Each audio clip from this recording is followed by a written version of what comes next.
Last week, I had a very progressive meeting with the Windward Islands Teachers Union, the Y2, where several matters were addressed. We discussed the final report of the FAVE PSVE mediation, which they accepted and pledged to monitor the progress with their members. The issue of general adjustment in the school vacation schedule was also reviewed. Given the fact that the Foundation for Academic and Vocational Education, FAVE, had requested a specific change in the vacation schedule to enable the academic section of the academy to move back to its location on the L.B. Scott Road. So the FAVE's request was considered a very unique, specific request, which was related to the academic section moving back to the Ebenezer, moving from the Ebenezer campus to the campus at the L.B. Scott Road. When taking the decision concerning the general vacation adjustment, I also took into consideration the fact that the vacation schedule was made public since October 2015, so 3 years ago, and at that same time had also been provided to the school boards. Other than FAVE, no other school board has asked for a vacation adjustment. Therefore, the Y2's request for a general adjustment to the vacation schedule will not be granted. Except for the FAVE, the vacation schedule for the Christmas break remains from December 17th, 2018 through January 1st, 2019. School, therefore, will reopen on Wednesday, January the 2nd, 2019.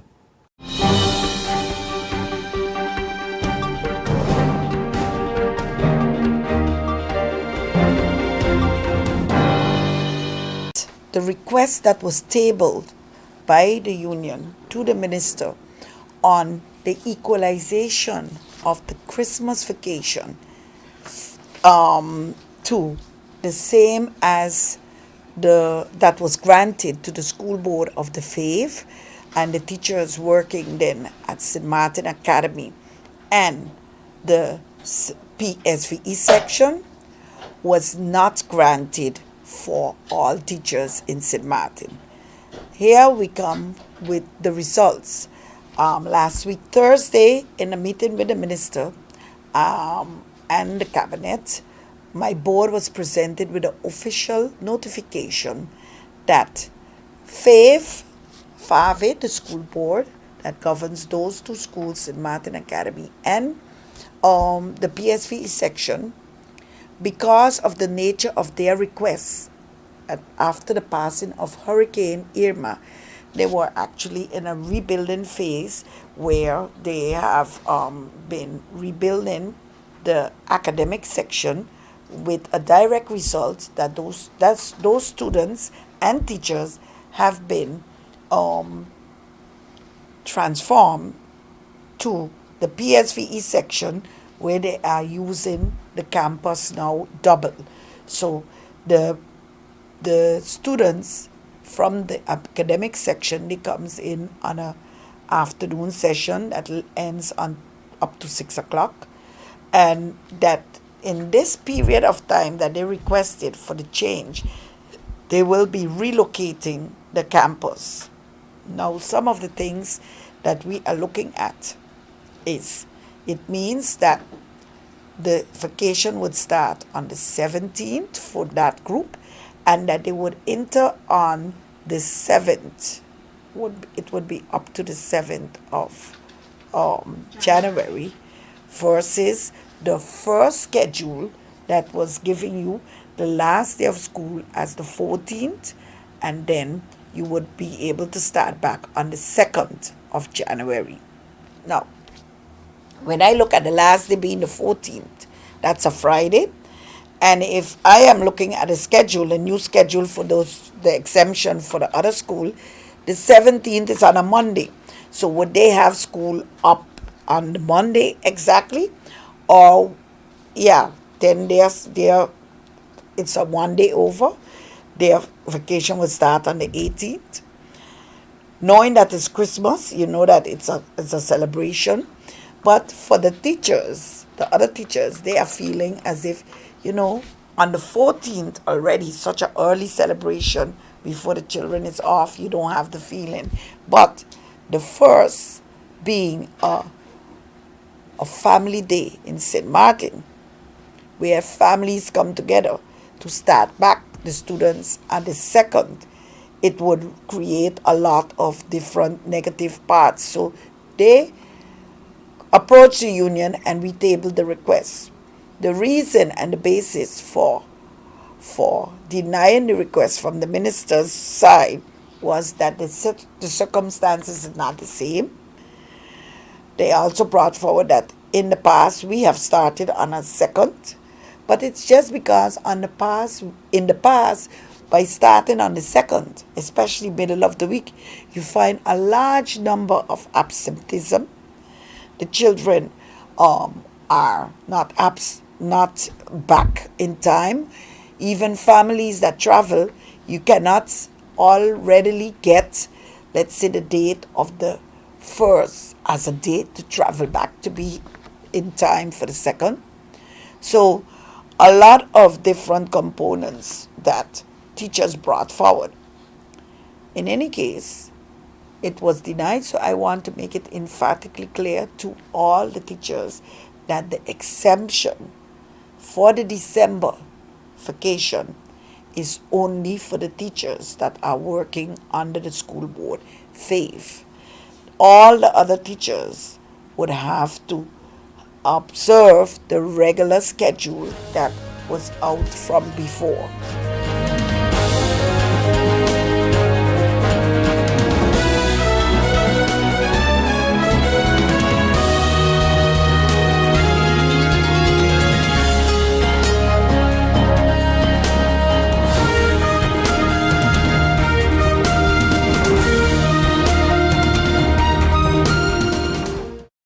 You can win with the Caribbean lottery. You can win, making a difference, changing lives. Take a chance,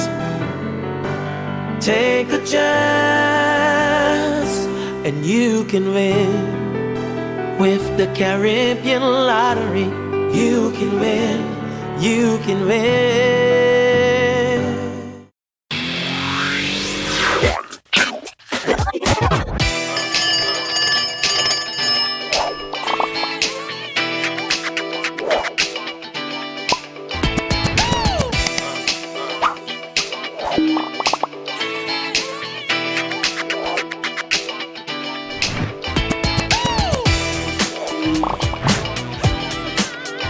Tell them, connecting you. GEBE has been faithfully serving the communities of St. Martin, powering your home and our economy. Come rain or shine, our qualified team of professionals are working hard 24 hours a day to provide you and your family with safe, reliable electricity and water. We use the latest technologies and test our products daily to maintain the highest international standards. Our friendly staff is always there to assist you, whether in person, over the phone, or online. We are committed to constantly improving our products and services, making them more efficient, effective, and environmentally friendly to serve you better today and our next generation of clients tomorrow. GEBE, powering a brighter future. Our friend Megawati is here with tips to save you energy. 1. Turn your airco temperature up. 2. Use a ceiling fan instead. 3. Buy energy-saving products. Save some green with NVGEBE.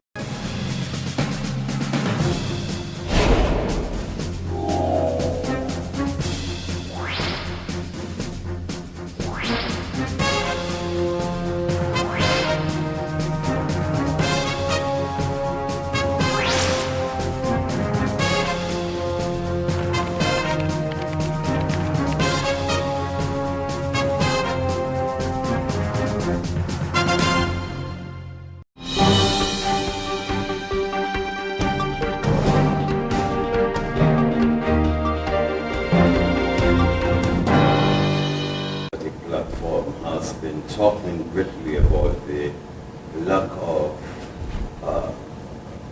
attention to poverty eradication on St. Martin. In fact, they are seeking a meeting with the Council of Ministers to address just that issue. Have you received any communication from them requesting such a meeting, and if you have, how soon will that meeting take place? Thank you for that question. The lack of attention on poverty eradication, whether I received a notice for a meeting, I have not as yet, but when that information comes to me, I will most certainly entertain such. It's something that we should be talking about, and I'm sure that the Ministry of VSR would also be included in those discussions. Remember, we are still working on those sustainable development goals, and poverty eradication is one of them. So I haven't received the request as yet, but I will after here I will inquire some more, but I haven't. And when we do, we will go through the regular process of ensuring that it's scheduled on the for a Council of Ministers meeting.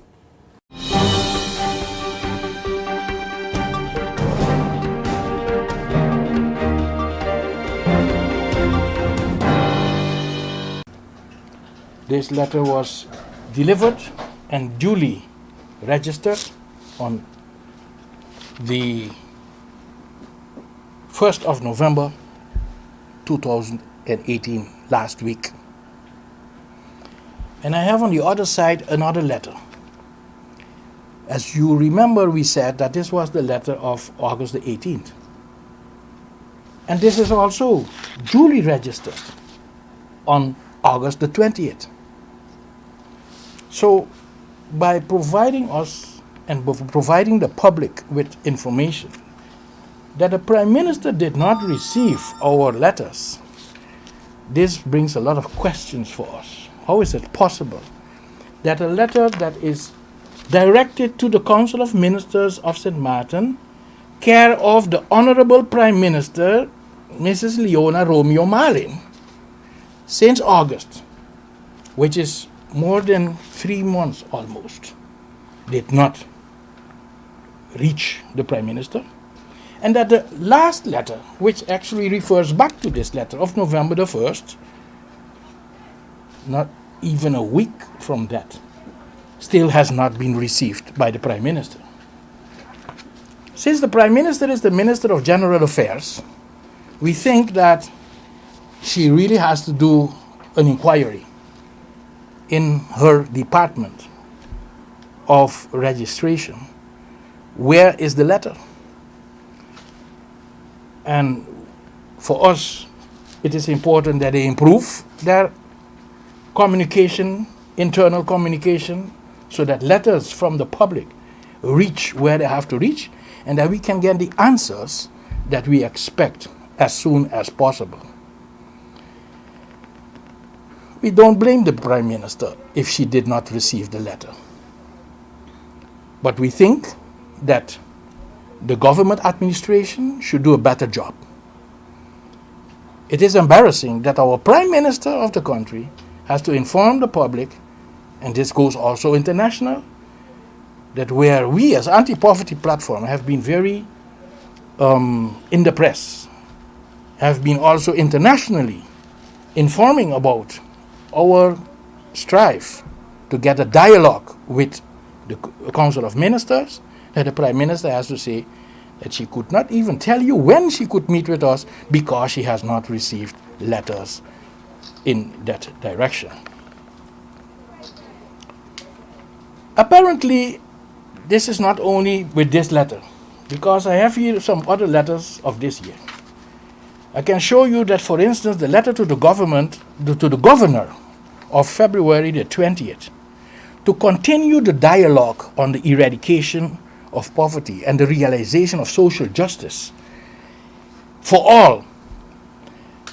We got an answer from the governor that he has forwarded this letter to the Minister of VSR.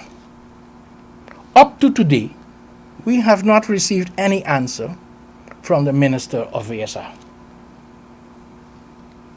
Usually when you have to deliver a baby, as I see a press member here that can detail that very well for us, it takes almost 9 months, right, to deliver the baby.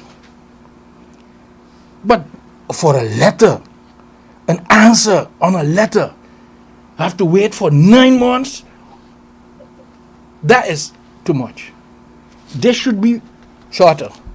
Why I say 9 months? Because when the governor received the letter on the 20th, this letter was with the governor, and at the 21st, he received it. And we immediately after that, within a week, we got a response that this was forwarded to the Minister of FSR. And until the day of today, we have not received an answer on that letter. That's 9 months already. 9 months. So there is really something wrong in the way that the correspondence is reaching our ministers.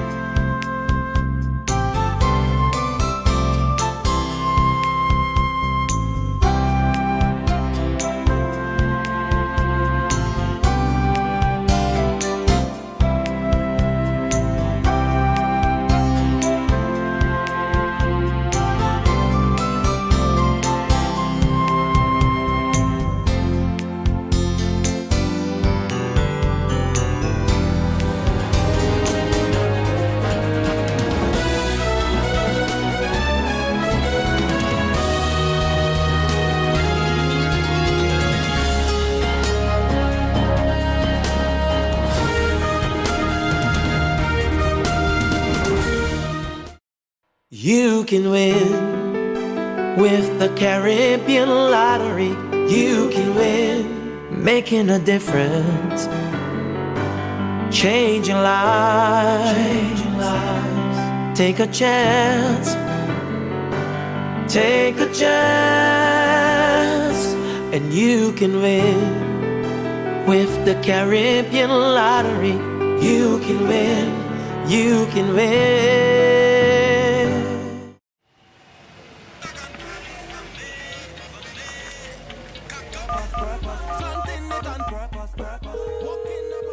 Hey ma, how you doing? You busy? I hear, just paying some bills, taking care of business, you know what it is? I know, you're doing your online banking. I don't have to stand in those long lines to pay bills. I can transfer when I want. I can check my account wherever. It's like the bank open 24/7. I even here checking the statement right now as we're talking. How's Miami? Well, that's why I'm calling. I'm finishing up a few songs now, but I'm afraid that studio time might be more than I thought.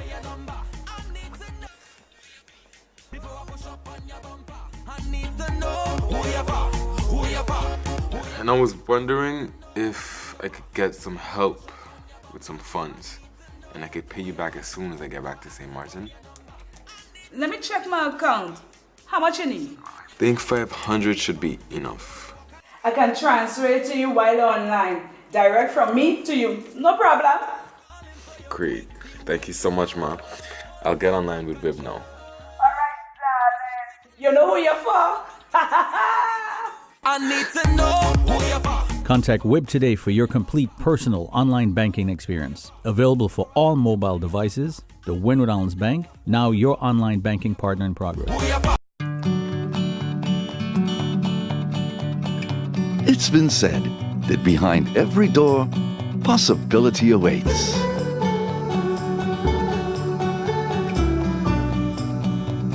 How much possibility depends on which door you open first. Every day, we help our customers discover the possibilities in their lives. It all starts with a conversation. Scotiabank. Discover what's possible.